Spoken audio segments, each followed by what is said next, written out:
Sarthe. L'invité du Maine, une coproduction Fidélité Mayenne, RCF Sarthe. A-t-on encore des raisons d'espérer ? Poser cette simple question en préambule pourrait passer pour une simple pétition de principe, tant la réponse semble évidente.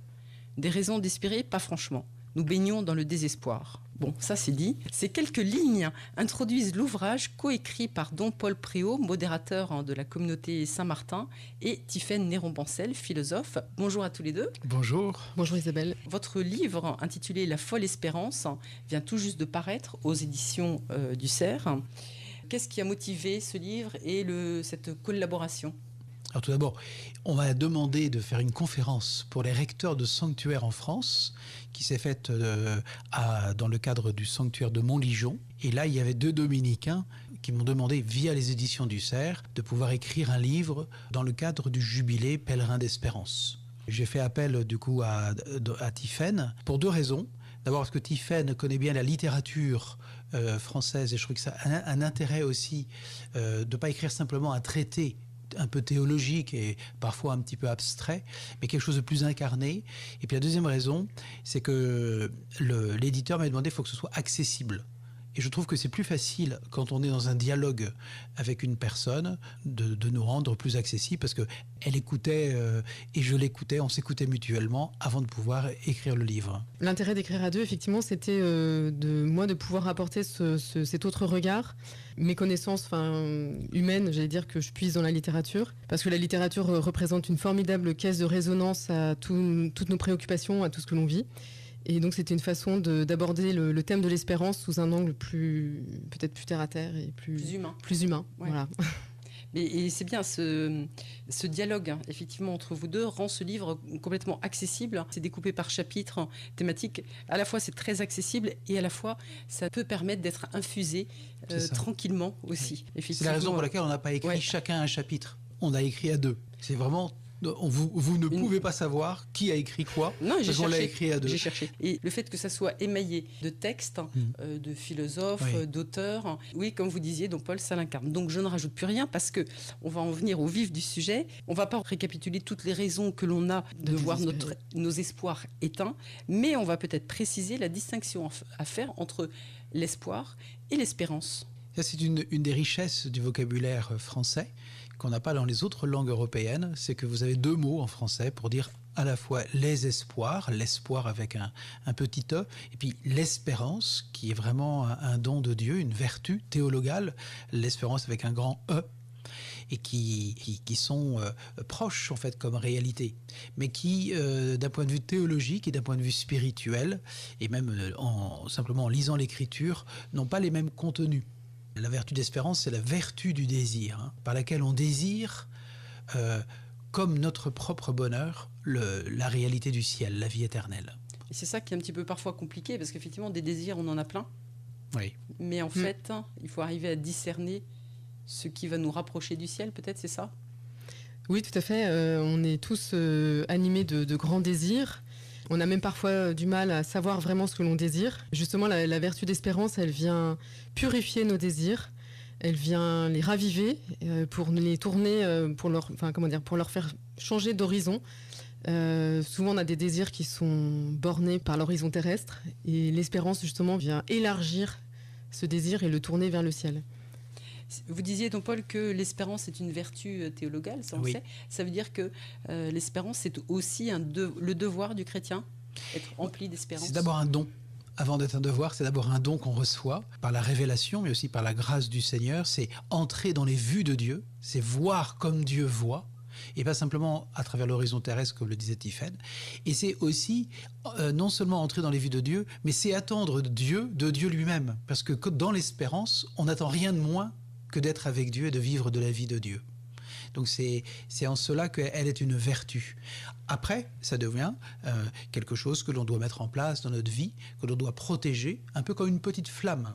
J'aime beaucoup cette image de oui, puis de l'évangile aussi, tout simplement, quand il dit, bien, tenez vos lampes allumées. Cette petite lampe, c'est la foi, mais c'est aussi, tenez vos lampes allumées, c'est-à-dire alimenter cette petite flamme de l'espérance, parce qu'elle peut s'éteindre. C'est-à-dire que vous pouvez ne plus espérer, ne plus rien espérer. C'est un péché. Je distingue bien la vertu d'espérance dont le contraire sera la désespérance, qui est un péché, de la dépression, qui est un état psychologique. On peut très bien traverser soi-même une période de mou, avoir un coup de mou, voire une dépression psychologique. Ça, on le précise un peu, et tout en ayant quand même la vertu d'espérance. Ce sont deux choses différentes. Souvent, on confond les deux. On confond la vertu théologale et l'état psychologique. Vous avez tout un chapitre sur l'espérance malgré l'épreuve. Alors, c'est peut-être pas l'intitulé, oui. mais dans l'épreuve. Oui. C'est peut-être quelque chose sur lequel on peut passer un peu de temps parce que c'est particulièrement compliqué quand on a l'impression que rien ne va. Comment continuer à avoir cette petite flamme? Dans le dialogue avec Tiphaine, je crois qu'on peut témoigner de ça, c'est que ce chapitre-là a été un sujet qui nous a demandé beaucoup de temps, parce qu'on ne voulait pas faire du prêchi-prêcha, et ni de l'eau de rose, ni de la mièvrerie, mais on voulait être en vérité. Et c'est pour cela qu'on est retourné à l'écriture, et en particulier à l'Exode, à la grande traversée là, du désert par le peuple hébreu, et d'en retirer le suc pour comprendre qu'est-ce que c'est que nous appuyer sur les promesses de Dieu. Parce que c'est pas simplement désirer comme notre propre désir le bonheur du ciel, mais c'est aussi faire confiance dans les promesses de Dieu, dans les promesses du Christ pour nous, bien sûr, en tant que chrétiens. Et en nous appuyant pas sur nos propres forces, mais en nous appuyant sur les secours de l'Esprit Saint. Et c'est à la fois aussi, vous le dites bien, ne pas se réfugier dans la peur, ne pas se réfugier seulement dans la révolte, même si ces états sont humains et compréhensibles. Mais effectivement, c'est dépasser ça. Ça ne veut pas dire les nier non plus. Non, surtout pas, oui. Surtout pas parce que les épreuves sont notre lot quotidien, on en traverse tout au long de notre vie. Et si on s'enferme dedans, effectivement, on risque de faire s'éteindre cette petite flamme qu'il faut absolument préserver. Et la souffrance, elle n'est pas non plus à rechercher. Bien sûr que non. C'est ce que vous dites.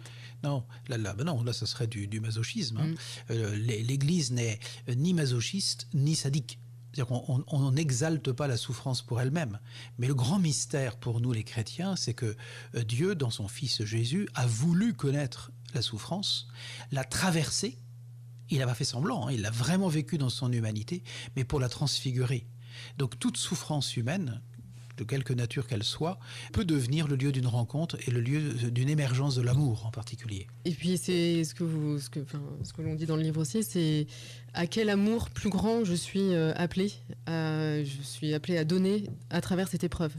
Alors c'est sûr, c'est pas simple à discerner et à recevoir comme appel, mais c'est vraiment ce que l'épreuve nous enseigne en fait. L'amour de Dieu, mais aussi l'amour de nos prochains, puisque, vous le dites aussi dans votre livre, enfin, vous appelez au sens du collectif, hein, pour reprendre une terminologie un peu familière, ce sens du collectif aussi dans l'espérance, il est important. C'est très important parce qu'on aurait pu croire que la vertu d'espérance est une vertu assez égoïste. Je désire pour mon bien le ciel, mais pour moi. Donc on aurait pu croire qu'elle était auto-centrée, alors que c'est tout le contraire. La vertu d'espérance est une vertu qui nous ouvre aux autres, c'est espérer pour les autres. On ne peut pas espérer pour soi si on n'espère pas pour les autres, parce qu'on est tous ensemble appelés au salut. Il y a une dimension de communion là très fortement. C'est pour ça que dans le chapitre sur espérer pour les autres, on a insisté sur le fait qu'on est on n'est pas sauvé tout seul, mais on est sauvé les uns avec les autres dans le Christ, et deux, que nous sommes sauvés et nous avons à marcher ensemble. Alors, avec les saints du ciel, bien sûr, ceux qui nous ont précédés, mais aussi avec les frères et sœurs ici-bas, on marche avec eux dans le chemin du salut. Et ça, c'est très beau de se dire, je n'espère pas pour moi, j'espère aussi pour les autres. Et là-dessus, peut-être que celui qui nous a le plus inspiré, c'est le pape Benoît XVI. D'ailleurs, je le cite abondamment dans sa deuxième encyclique sur l'espérance, où il dit que nul n'est une île, une monade, mais que nous sommes faits les uns avec les autres pour marcher ensemble. Et pour se transmettre aussi cette espérance. Bien sûr, le pèlerin ne marche pas tout seul. On n'est pas dans l'isolement, dans cette marche vers l'espérance. Nous sommes les uns avec les autres. Et j'ajouterais aussi que c'est ce qui fait la différence aussi encore avec l'espoir. C'est que l'espoir, il est personnel. Chacun a son propre espoir, et à ses propres désirs qui lui sont vraiment propres, qui ne sont pas interchangeables avec ceux d'un autre individu et d'une personne, alors que l'espérance, elle est vraiment celle de tout un peuple, elle est celle de tous les chrétiens, elle est celle qu'on partage. Encore une petite référence au peuple hébreu. S'il fallait noter peut-être quelques qualités à avoir pour pouvoir mettre en œuvre cette espérance dans notre cœur à nous et puis en collectivité? Moi, je mettrais la confiance. C'est vraiment la vertu de la confiance, et je mettrais une deuxième qualité, la patience. Les deux vont ensemble. C'est avoir une confiance absolue que même si je ne comprends pas tout ce qui m'arrive, ce que je vis, ce que je suis appelé à traverser, faire confiance que il y a une victoire du Christ qui nous est déjà donnée. Et puis la persévérance, c'est un peu comme le veilleur. Il sait que le soleil va se lever, donc il attend. C'est encore dans la nuit, il attend, mais il sait que ça va venir. C'est ce que vous dites à la fin aussi, hein, rester en tenue de service. C'est ça. Vous avez encore une phrase, hein, peut-être chacun, si vous voulez, pour nous appeler davantage à cette espérance ou à la mettre en œuvre concrètement dans nos vies. Tiffaine Néron-Bancel. Moi, je dirais que l'espérance, on la puise dans la prière, qui est vraiment le lieu de l'intimité avec Dieu. J'aurais ajouté à la question précédente l'humilité, parce que dans l'espérance, c'est pas nous qui nous donnons les propres termes de notre vie, c'est pas nous qui décidons comment est-ce qu'on va faire pour y arriver. C'est vraiment, comme le disait Don Paul tout à l'heure, quelque chose que l'on reçoit. Donc c'est pas sur ses propres forces qu'il faut compter. Donc encore une fois, voilà, c'est dans l'humilité et dans la prière qu'on peut se nourrir de l'espérance. Voilà. Et moi, j'ajouterais que ce qui m'a le plus marqué en creusant et en priant sur cette vertu d'espérance, c'est que en fait Dieu élargit nos horizons et que le Dieu en lequel nous croyons est un Dieu d'espérance, parce qu'il veut nous voir surabonder dans l'espérance. Le mot, c'est la signature de Dieu pour moi, c'est que Dieu veut toujours nous donner des choses en abondance. Dieu n'est pas pingre dans ses dons. Il se donne totalement, mais pour nous faire entrer dans une plénitude. Et chaque étape de notre vie, c'est appelé à la surabondance. Et c'est ce que dit Paul aux Romains, figurez-vous, dans le chapitre 15, afin que par la vertu de l'Esprit Saint, vous abondiez. Vous voyez, il y a une surabondance vous abondiez dans l'espérance. Et ça élargit énormément nos horizons intérieurs et peut-être même terrestres. Merci beaucoup Tiffaine Néron-Bancel et Don Paul Préau, respectivement philosophe et mayonnaise, et d'adoption au moins, et Don Paul Préau, modérateur général de la communauté Saint-Martin, de cette invitation.